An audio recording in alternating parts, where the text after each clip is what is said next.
نبی کریم علیہ السلام نماز پڑھا رہے تھے، ظہر کی نماز تھی یا عصر کی نماز تھی، صحیح مسلم میں موجود ہے۔ حضرت ابو ہریرہ فرماتے ہیں نماز پڑھاتے پڑھاتے نبی پاک نے قدم آگے کیا، نماز پڑھاتے پڑھاتے قدم آگے کیا اور یوں ہاتھ اٹھایا پھر واپس کر لیا۔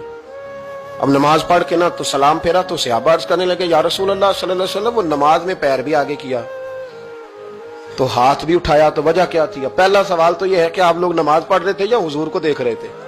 تو صحابہ تو پہلے ہی بتاتے ہیں کہ بھئی ہم تو پہلی صف میں نماز اس لیے پڑھتے تھے کہ نماز بھی ہوتی رہتی تھی اور چپ کے محبوب کی دید بھی ہوتی رہتی تھی۔ حضور سے پوچھا یا رسول اللہ وہ نماز پڑھتے پڑھتے قدم آگے بڑھایا آپ نے تو پھر پیچھے کر لیا، کیا تھا؟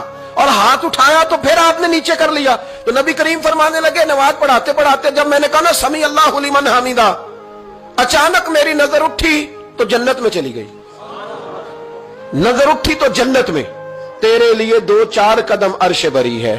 تو محبوب فرماتے ہیں جب میری اوپر نظر گئی نا تو میں نے دیکھا کہ انگوروں کا ایک خوشہ لٹک رہا ہے جنت میں، تو میں نے ہاتھ بڑھایا کہ توڑ لوں۔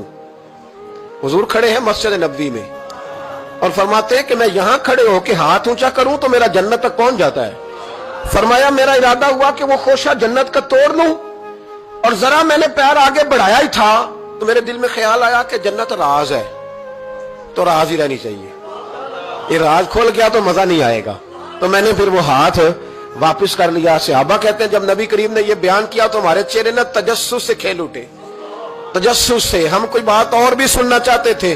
تو محبوب فرمانے لگے اگر میں وہ خوشہ توڑ کے لے آتا اور تمہیں دے دیتا تم قیامت تک بھی کھاتے رہتے تو تم سے ختم نہیں ہونا تھا۔